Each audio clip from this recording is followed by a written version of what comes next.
নমস্কার বন্ধুরা, আমার একটা নতুন ভিডিওতে তোমাদেরকে জানাই অনেক স্বাগত।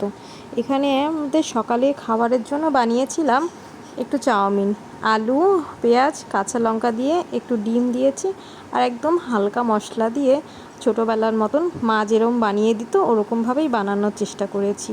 দুপুরের জন্য করেছি, এখানে ভাত করে রেখেছি দুপুরে খাওয়ার জন্য। মেয়ের জন্য করেছি এখানে চিড়া আর আপেল সেদ্ধ করেছি। আমার একটা ছোট 1.5 বছরের মেয়ে আছে, ওরকে নিয়ে আমি সারাদিন যেহেতু বাড়িতে একাই থাকি তার জন্য এটা আমি করে রাখি, বিকালবেলায় খাওয়াবো, করে রাখলে আমার একটু সুবিধা হয়। এখানে শসা আর লেবু কেটেছি দুপুরে খাওয়ার জন্য। তারপরে ওই যে চাউমিনটা বেঁচে গেছিলো, ওই চাউমিনটাই আবার একটু বাটিতে করে তুলে রেখেছি, তাহলে কোনো এক সময় খাওয়া হয়ে যাবে। অন্যান্য দিন আমি আমার মেয়েকে স্নানের আগে একটা করে ফলের রস করে খাওয়ানোর চেষ্টা করি।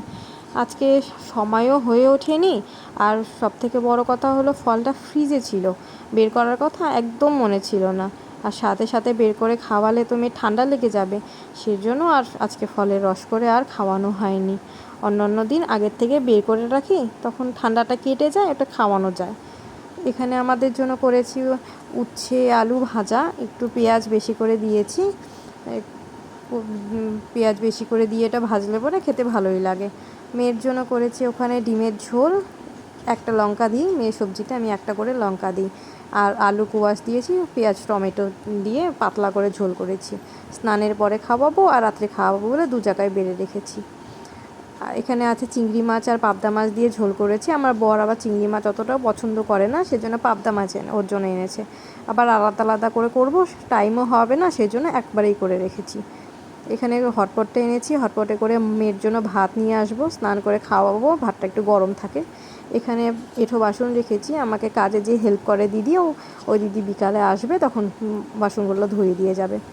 উপরে এসে দেখি আমার মেয়ে তার বাবার সাথে ঘরে খেলছে, জুতো একখানে, প্যান্ট একখানে, সমস্ত খেলনা ইউনিট থেকে বের করে ফেলেছে, মানে খেলেছে কম, ছড়িয়েছেই বেশি। এখানে মেয়েকে স্নান করাবো বলে গরম জল ঠান্ডা জল মিশিয়ে জল ভর্তি করে বালতিতে রেখে গেছি। আমি একটু ওর টাওয়ালটা আনতে গেছি, এসে দেখি ও সব জল, কিছুটা জল খেয়েছে মগে করে, দেখো কিছুটা জল মগে করে খাচ্ছে কম, আর সারা শরীরে ফেলছে বেশি জল ফল, ফেলে অর্ধেক জল ও নষ্ট করেছে। আজকে ওয়েদারটা দেখো, আমার পাঁচিলের ওপর দিয়েই তোমাদের সাথে একটু শেয়ার করলাম। দেখে মনে হচ্ছে দূরে ওটা নদী, কিন্তু ওটা কিন্তু নদী না, আকাশটাই এরকম করে রেখেছে। আমরা যেহেতু একটু পাহাড়ের সাইডেই থাকি, সেই জন্য আমাদের এখানকার ওয়েদার এরকমই হয়, কোনো সময় খুব রৌদ্র ওঠে, আবার কোনো সময় এরকম অন্ধকার করে আসে, মনে হয় যে তক্ষুনি যেন বৃষ্টি হবে। এই যে এক ফালি পাহাড় দেখা যাচ্ছে ঘরের ফাঁক দিয়ে, দেখো আজকে ওয়েদারটা এরকমই ছিল। সকালের দিকে রোদ ছিল, এখন আবার ওয়েদার খারাপ হয়ে গেছে। মেয়েকে স্নান করিয়ে খাইয়ে দিয়ে এনেছি, বালতিতে একটু জল ছিল, আমি ওর বাসনগুলো ধুচ্ছিলাম, দেখি ও বাবা সব জল ফেলে জামা কাপড় ভিজিয়েছে, আবার লাঠি দিয়ে ভয়